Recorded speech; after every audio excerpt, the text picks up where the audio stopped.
begin part 3 of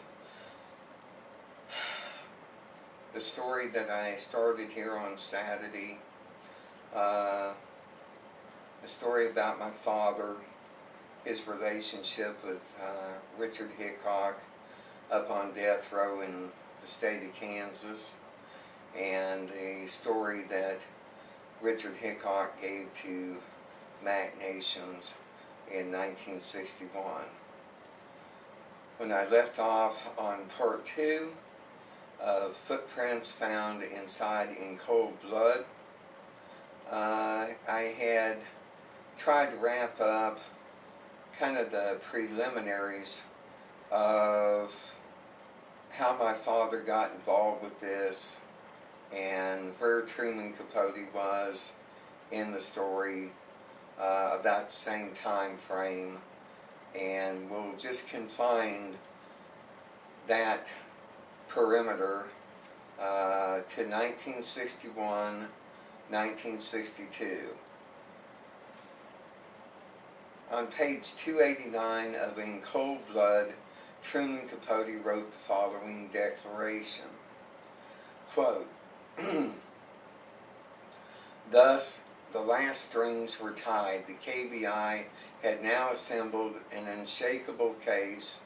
Protests established that the shells had been discharged by Hickok's shotgun, and the remnants of cord and tape were of a piece with the materials used to bind and silence the victims."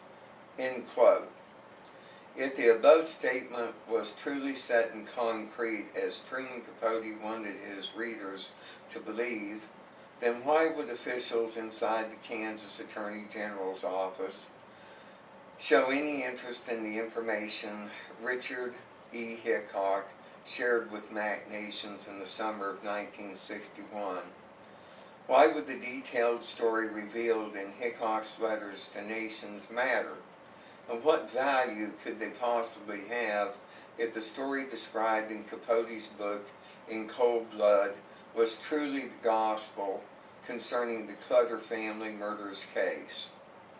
Why would my father write to Kansas Assistant Attorney General Robert E. Hoffman on February 1st, 1962, in response to Hoffman's request to examine the Hickok written letters? Quote, "Do hope, Bob, you'll do all you can to keep as much of this as possible away from other writers. I can't help but feel the Attorney General's office played a little politics in opening the penitentiary to Truman Capote, while all other reporters, including myself, are prohibited from making such visits." End quote. Let the public now judge for themselves the following original 1961 documentation, and then decide what actually happened on November 15, 1959 to the Hurd Clutter family, and why. Reference: First Hickok Nation's letter. There is no date indicated on the First Hickok Nation's letter. Quote, "When we got upstairs, we ordered Clutter to get the rest of the family up and take them into the bathroom. I thought to myself, boy, this is easy, like falling off a log." End quote. Next quote from the same letter. "My partner and I, while the family was still in the bathroom, met and discussed what should be done. If we killed the old man and left the rest of them alive, we were leaving a bunch of witnesses. So we decided we would tie them up in separate rooms and cut their throats. That way no member would know what was going on till their throat was cut. There wouldn't be any ruckus that way. We also had to tie them up, because if we didn't, we would have to shoot them, and some of them might make it outdoors. Besides, it was too noisy that way with all the screaming and shooting going on. Mr. Clutter was the first to be tied, then the boy, then Mrs. Clutter, and last of all the girl. When I went to the basement with my partner where Clutter and the boy was tied, I thought to myself, time is getting close. My heart was pounding and I broke out in a sweat. My hands were trembling with excitement. I was going to show them. I was going to show everybody. All my life I heard I wasn't ever going to do anything that amounted to much. But wait till they find these people. Then they will know. And I'm getting paid for it too. When we arrived at the cellar, I helped my partner move the kid into another room. I looked at him and thought, I'm doing you a favor, kid, if you only knew it. Just think, it won't be long and your troubles will be over with. And I smiled to myself and thought, I'll be famous. End quote. Quoted from In Cold Blood, pages 267 through 268. Well, when we couldn't find the safe, Dick doused the flashlight and we moved in darkness out of the office and across a parlor, a living room. Dick whispered to me, couldn't I walk quieter, but he was just as bad. Every step we took made a racket. End quote. Quoted from May 14, 1961, the second letter from Hickok to Nations. I noticed a fairly old desk on my left. According to the information I had received at the penitentiary, a safe was supposed to be located directly behind it. I turned the flashlight toward the wall and flipped on the switch. In the beam of light, I saw the paneled wall of some kind of pine, but no safe. I quickly switched off the torch and was immediately sorry I had turned it on at all. What if I had been seen, I thought. Boy, am I stupid. If the diagram shown me was correct, the bedroom of Mr. Clutter was on the left side of the hallway that ran to the left of the office that we were presently in. As I started moving down the inner doorway, the floor gave some squeaking sounds that in the still of the night sounded loud enough to wake the dead. Every step I took seemed louder than the one before. I know they hear me, I thought. I bet they are getting out of bed right now. But then another thought hit me. Maybe they aren't home. And all of a sudden, I wished with all my might that they not be home. I heard as fast as I could, but still, with all the emotion I could muster, I came to the bedroom and flashed the light in. They were home. A man sat up in bed and said, "Is that you, dear?" End quote. In Cold Blood, reference page 42, Hickok's tattoos. See Hickok's June 15, 1961 letter to Nations describing each tattoo in detail.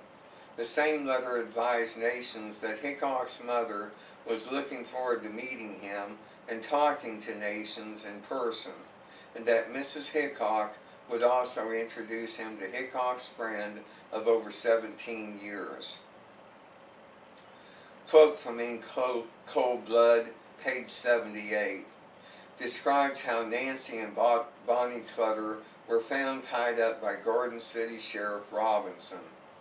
Nancy covered up, Mrs. Clutter clutching a Kleenex or a handkerchief. How long it must have taken to tie each of the victims in such a fashion. Quote, a very complicated, artful piece of work. End quote. In Cold Blood, reference page 79, Mrs. Clutter was still wearing her rings. If the killer's motive was robbery, why were they still on her hands when she was found? Robbery motive discounted by Sheriff Robinson after finding Mrs. Clutter on November 15, 1959 a.m. In Cold Blood, reference page 103, Mrs. Clutter found dead still wearing a gold wedding band and diamond ring. Quote, reference from In Cold Blood, page 80. Mr. Clutter found his hands had been tied, but they were no longer bound when his body was found. Kenyon's body found. Under the boy's head were a couple of pillows. Looked like his head had been propped up. See Richard E. Hickok's testimony given to the April 6, 1965 Kansas Clemency Hearing Committee members, explaining that the boy's neck was hurting laying on the couch, and Hickok placed a pillow under his head, saying to Nations in letter number 1, Hickok thinking to himself, if Kenyon only knew what was about to happen to him, and that Hickok was doing the boy a favor. And I smiled, quote, to myself and thought, I'll be famous, end quote. Hickok told Nations that he thought the damage done by the shotgun blast to Kenyon's face was funny.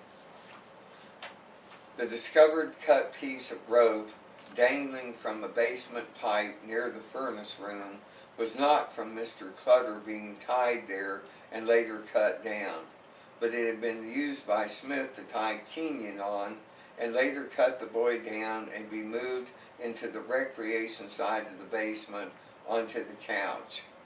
Quote, when we got upstairs, we ordered Clutter to get the rest of the family up and take them into the bathroom. I thought to myself, boy, this is easy, like falling off a log. End quote. Hickok's letter also details of how Mr. Clutter's hands had become loose from his ropes while struggling with both of the killers once his throat had been cut. Very graphic, bloody account described to Nations by Hickok in his June 5, 1961 letter on how he had also taken the same hunting knife and stuck it in Mr. Clutter's throat after Smith handed him the knife and told Hickok how he would feel better after he'd done it. Seconds later, Mr. Clutter was shot point blank in the head by Perry Edward Smith. Story relayed by Nations in the December 1961 issue of Mail magazine article is almost written or rewritten verbatim from Hickok's May 14th and June 5th, 1961 letters and accounts sent to Nations. In Cold Blood, quote, page 103, Alvin Dewey quoted as saying, one of those, maybe that's our deal, a personal thing, a grudge that got out of hand.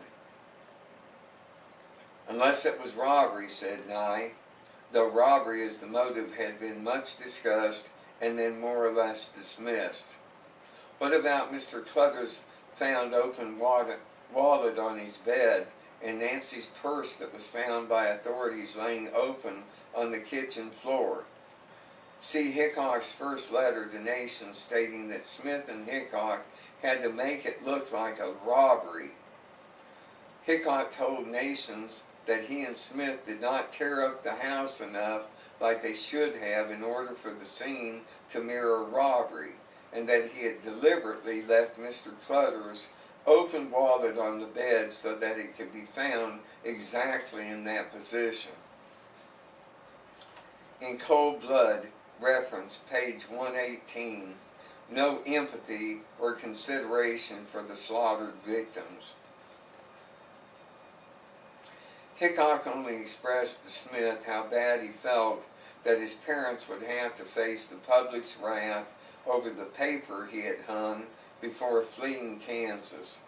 Smith advised Hickok that once they got to Mexico and found the buried gold and treasure off the coast of Costa Rica, they could pay off the hot checks Hickok had written back in Kansas City and Olathe, Kansas.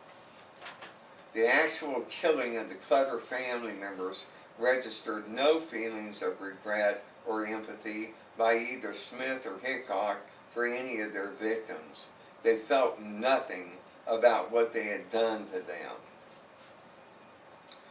Quoted from Hickok's May 18, 1961 letter to MACK Nations. Quote, "Up until the time I started writing this story, I never gave any thought to my actions or emotions at the time of the slaying. The same holds true to the events prior to and after the slaying. As I write, memories come flooding back in such rapidity that I find it difficult to get them on paper. I do not wish to falsify any of the events or my emotions, and not doing so makes it even more difficult to write. I am trying to take each event as it happened in the order it took place and relay this information to you," end quote. Quoted from Hickok's June 1st, 1961 letter B to MACK Nations. "But I knew one thing, and that was, the cops were sure shook up over the Clutters getting their heads blown off. According to what the cops had told me, the people around Garden City was shook up.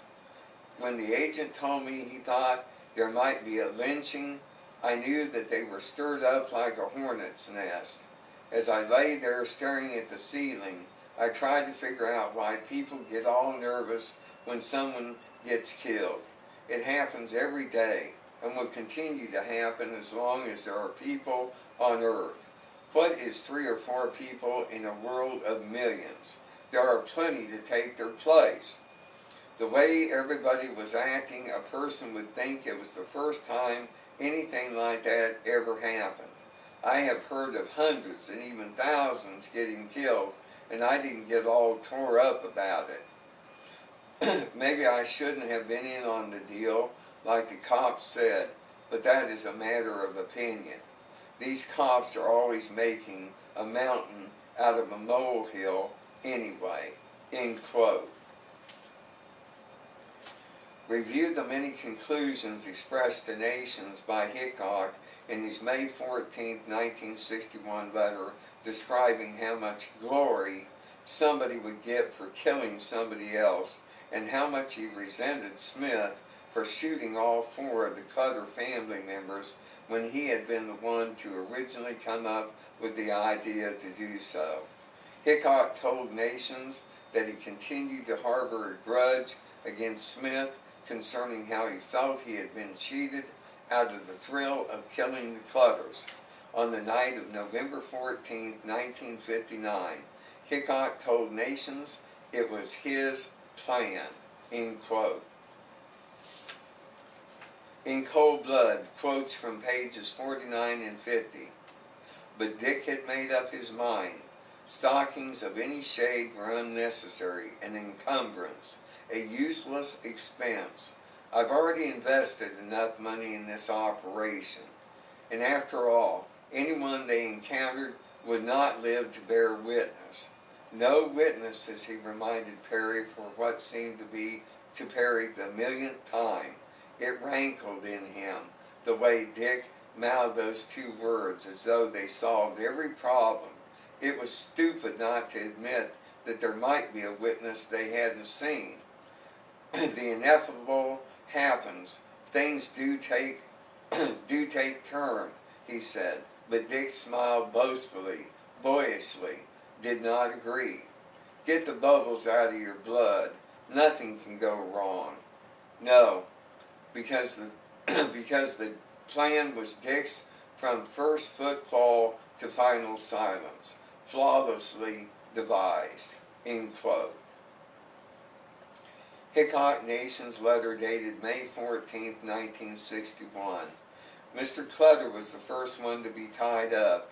Just where this was at the time I didn't know. I stayed upstairs and looked through the rooms again. I started thinking I should have pulled this by myself, but it would have been impossible to do, I thought then.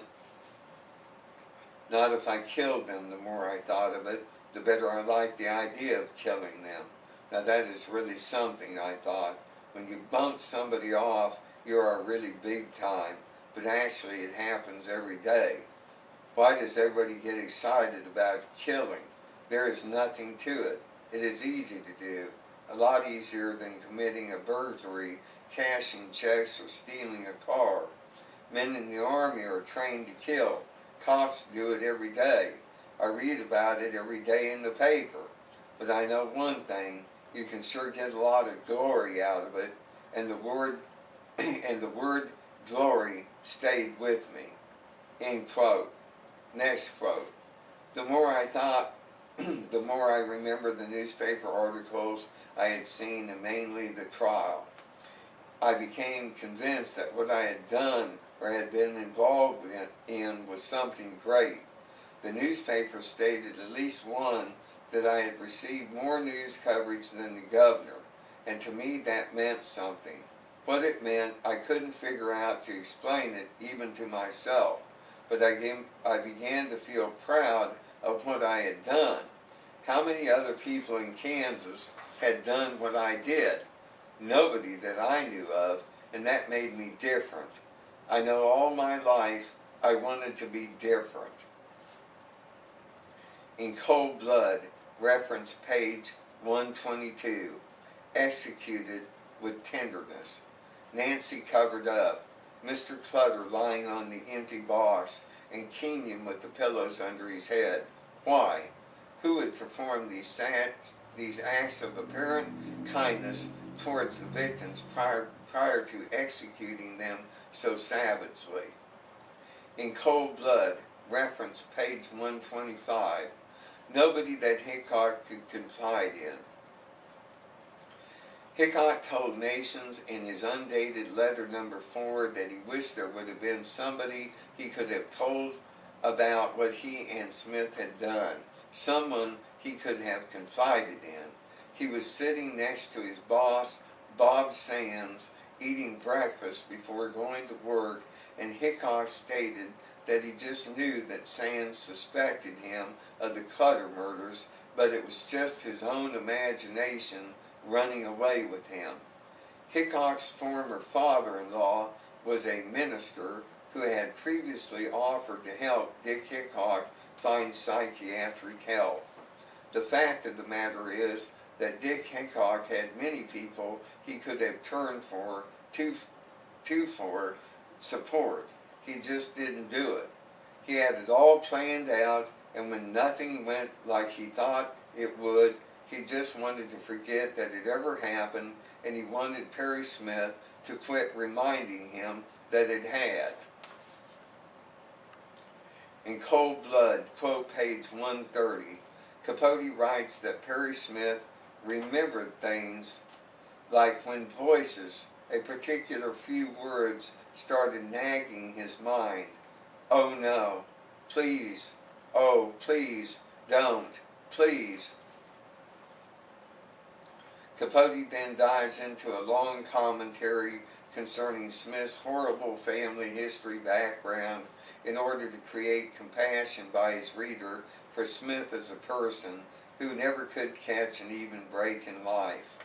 Later, Capote states Smith had a psychological meltdown in the Clutter's basement that caused him to cut Mr. Clutter's throat and then shoot all 4 victims at point-blank range with a 12-gauge shotgun in the face. Hickok's letter number 4 to Nations. There is no date assigned to this 31-page letter. Quote, I got home about 10:30, and after eating a bowl of bread and milk, I went to bed. I don't know how long it was before I went to sleep, or how long I had been asleep, but I remember that something woke me up. My first recollection of being awake was when I was sitting up in bed. The covers had been kicked on the floor. The house was cool because the fire in the stove had died down, yet I was wet with sweat, and my heart was pounding like mad. I don't remember what I had been dreaming, but whatever it was, it had sure been working on me. I laid back down, but it was impossible for me to go to sleep. I rearranged the covers and pillow at least a dozen times, but it was no use. I couldn't go to sleep. I got up and put my pants on and found I had a headache. I lit a cigarette and went into the kitchen and took 2 aspirins. I sat down at the table to finish my smoke, and my mind started wandering, and I relived or repictured the night at the Clutter home. At this time, I would have given anything to have had the biggest bottle of whiskey I could get, and I don't drink much, but I sure would have gotten drunk that night. I didn't feel sorry for what I had been involved in, but I could hear the girl's voice say, "Please don't," just before her head was blown off. End quote. Hickok told the Kansas Clemency Hearing Board on April 6, 1965, 8 days prior to his hanging, that Smith's eyes looked like marbles after he shot Mr. Clutter, and that he feared that he too would be killed by Smith, but it was Hickok who would write to Smith 3 separate times before convincing him to travel all the way from the state of Idaho to Kansas City to join in on Hickok's sure cinch plans to kill the Clutter family and collect the $10,000 that was supposed to be in the downstairs office safe inside the Clutter home. It was Dick Hickok's 12-gauge shotgun and hunting knife the 2 killers used during the commission of the murders, and it was Hickok's own car they used to travel the 800 miles round trip to Garden City and then back to Edgerton, Kansas. Smith may have never been involved with killing anybody if he had not decided to return to Kansas, where he and Hickok had agreed to rendezvous. Reference: Hickok's September 25, 1961 letter to Nations concerning his nightmare on death row the night of the first anniversary of the Clutter murders.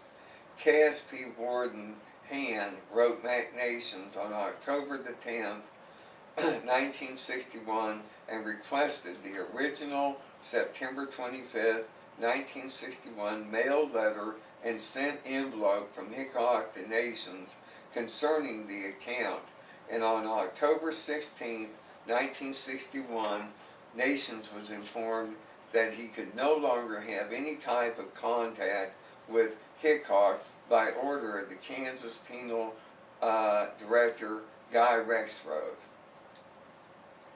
Note: reference Hickok telling Nations that what he and Smith were doing to the Clutters was fun, and that he thought it was funny thinking about how Mr. Clutter stopped kicking after being shot.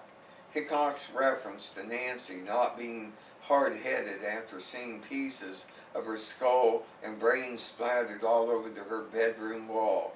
Hickok had reminded Smith countless times on the drive out to Garden City that they were going to spray hair all over the Clutter's walls and that there would be no witnesses left afterwards. See Hickok's May 18, 1961 written account to Nations concerning the burning of Smith's shirt with Mr. Clutter's blood on it, and his laughter as he watched it burn inside the fire while mentally recounting what he and Smith had done to their victims down inside the Clutter's basement earlier that night. Hickok's obsession with being boss inside the Clutter's home and receiving glory for killing all of them permeated Hickok's written account to Nations. See page 270 of Capote's book, Glory. See Hickok's June 12, 1961 letter concerning the identical the identical feelings he experienced concerning the night he told MACK Nations he had robbed the terrified gas station attendant in Arkansas at gunpoint and made the man beg for mercy. This account does not appear inside Capote's In Cold Blood. In Cold Blood, quote, page 288, Capote quotes Perry Smith as saying, "Drove like hell, Dick driving. I think we both felt very high. I did. Very high and very relieved at the same time. Couldn't stop laughing, neither one of us. Suddenly, it all seemed very funny. I don't know why, it just did." We smoked a cigarette, and Dick went on making jokes about what had happened back there. End quote. May 14, 1961, second letter from Hickok to Nations. Quotes, my thoughts were interrupted when my partner informed me that someone had come down from the steps from the upstairs. In answer to my question, Clutter informed me that there were only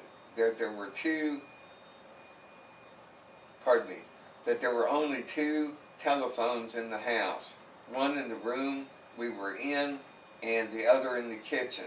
My partner had given me the shotgun, and as I leaned there against the wall, I thought to myself, it would be so simple to blow his hair all over the wall. The power of life and death was in my hands. The blood was pounding in my ears to such an extent, I put my hand on the side of my head to see if any was running out. Then my stomach seemed to tie in a knot, and I got the shakes. I broke out in a sweat, and it was then that I noticed that Clutter was looking at me with his mouth open.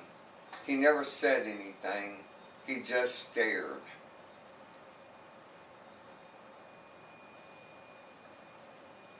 I think I'm going to stop there for part 3, and in a couple of days I'll make part 4.